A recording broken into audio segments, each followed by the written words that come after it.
Hello everybody, Christian from Treasure Town here, and today we're going to be talking about the 1935 silver certificate and which ones of these are going to be worth a bunch of money, because there's lots of different ways that these can be rare, whether it's an interesting serial number, conditional, consecutive. There's tons of errors, large that are pretty obvious, but there's also some small ones that you should be on the lookout for. There's tons of different series, so there's 1935 versus 35A, 35E, which ones are the right ones, how do star notes factor into that? Are there any rare star note bills that, the regular one isn't rare? We're going to be covering all of that with clear photos, a good explanation, and up-to-date values in my presentation. Let's head there now. So let's jump into this presentation, but as I said, we'll be going over everything from conditional rarity, star notes, complete packs, but there's tons of crazy errors, and plenty of these are going to be worth thousands, so I'm excited to get into it. But for the non-star or star value breakdown, so what that star is referring to, those are replacement notes, and those are generally more collected. You can see the value breakdown. If a note is well circulated and there's nothing special about it, it'll be worth $3, except if it's a star note, it'll be worth about $10. When you have a crisp uncirculated one, that means it hasn't really been around in circulation for a long time. The value differential is about a double, and then when you're grading these notes, it only makes sense to grade it if it's going to be a 67 out of 70, so that's an incredible note, and that'll be about $200 for regular ones, $800 for star notes, and then if you can get higher than that, that'll be worth more. But the nicest star note that we were able to put together and find, this one sold for about $3,000 back in 2013, was a very nice condition 67, graded by PCGS. But some of the other interesting little tidbits of cool facts before we get into some of the wild errors. Some of these errors are actually very valuable. There's one for hundreds of dollars that's very, it would be very easy to miss, and the notes have circulated a lot. But an original pack of 100 notes, you can even see right there the date. It looks like it says Stamford, which might be Stamford, Connecticut, which is like 20 minutes from my house. There's also 1937, that date on there, but this one sold for $4,000, so about $40 a note. And then for star notes, this one was probably before there was a run-up, though 35E is going to be much later on. This one sold for about $865, but that was back in 2009 when the currency market was a bit weaker. Here is an example of an incredible 1935 silver certificate. This one sold for about $8,000, and the additional overprint, so there's like a third print or overprint, and that one had, that was applied twice. One was well off center, and then there was a BEP rejection mark. So that's like the Bureau of Engraving and Printing. They rejected it, but somehow the note was, made it out of the printing press and out of the facility and into the hands of collectors. Here's an different version, and it looks like there was some sort of an obstruction, so obstructed overprint, like something came, that's why the serial number and part of the seal was not present, and then there was a big rejection mark and sticker. That one still got out. That one was only $470, but still pretty cool and neat overprint. Fun that made it out. Here's a printed fold over, so somehow the paper was folded over during the strike. It makes a very interesting effect, and that's a lot more affordable if you're interested in buying something like that. This one sold for less than $100.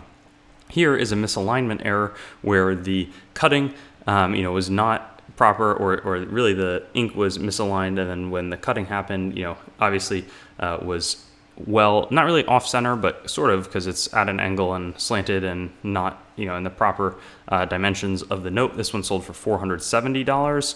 And then here, a much higher tier error was a doubled offset printing from the front to the back. So you can see the front, it's sort of inverted, two strong printings, again, over $5,000.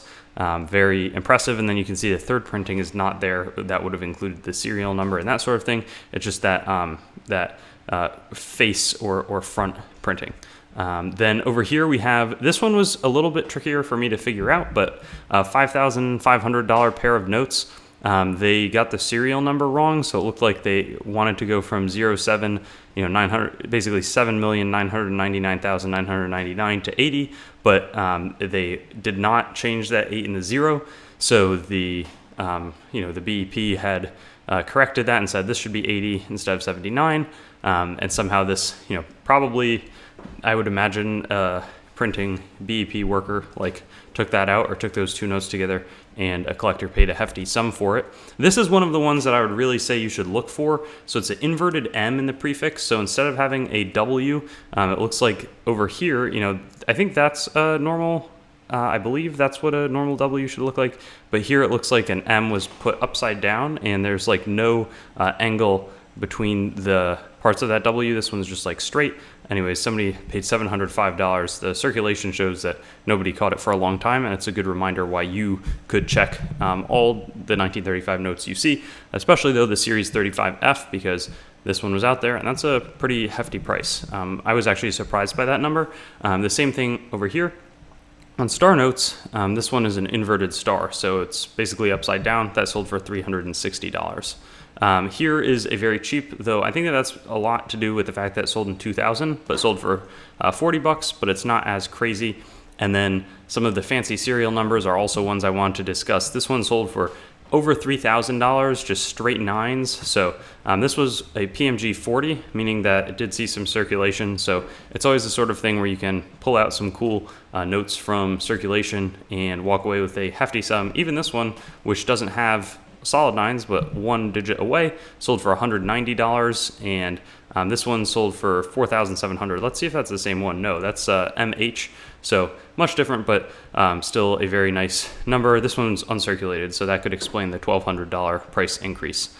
Here is a 2-number fancy serial number. Again, sells for $335, zeros and twos, so really good reminder that there's all sorts of different ones. I don't even know that this is necessarily a radar note, but all zeros with 1-8 sold for $170, and then something like this, which is a repeater. I mean, that's not even that crazy, and that's back in 2002. Prices were very depressed at that point relative to where they're at today. So 4,000, sells for $65. I always just think it's fun to show you a bunch of different, possibilities. This one's a 7337, 3733, just two of the same number, star note, $100. And then this one is a low serial number, still 4 digits though, not a special group of 4 digits, sold for $550. The star probably helped, but that's a pretty high sum from my view. These are 100 consecutive low serial numbers. I think, again, the pricing's outdated on this one, but $1,500 was what they paid, so that's actually only $15 a note. I would definitely buy that in an instant if I could pay $1,500 for it. And then this low serial number, the ultimate low serial number, 0000001, sold for $6,900, PCGS 64, so somebody picked it out as soon as they saw it, and was a crazy return on that investment of $1, presumably when they put it aside. So anyways, that brings us to the end of this presentation. So many crazy, fancy or lower serial numbers, lots of different errors, and then there's also just sort of cool things about these to know, like the original pack valuation, or just the difference between regular and star notes. So I hope that this was helpful, and yeah, I look forward to doing some similar videos in the future. Thanks for watching the video. Be sure to like, comment your thoughts, and subscribe to Treasure Town, and get in touch with me on Instagram, Facebook, and Twitter. Also, check out my website, treasuretowncoins.com, for news and updates related to the channel and collectibles in general. Lastly, there's a link tree in the description with links to all of my other sites, as well as some affiliate links that can support the channel. But with that being said, have a great day, and I'll hope to see you on some of my videos in the future.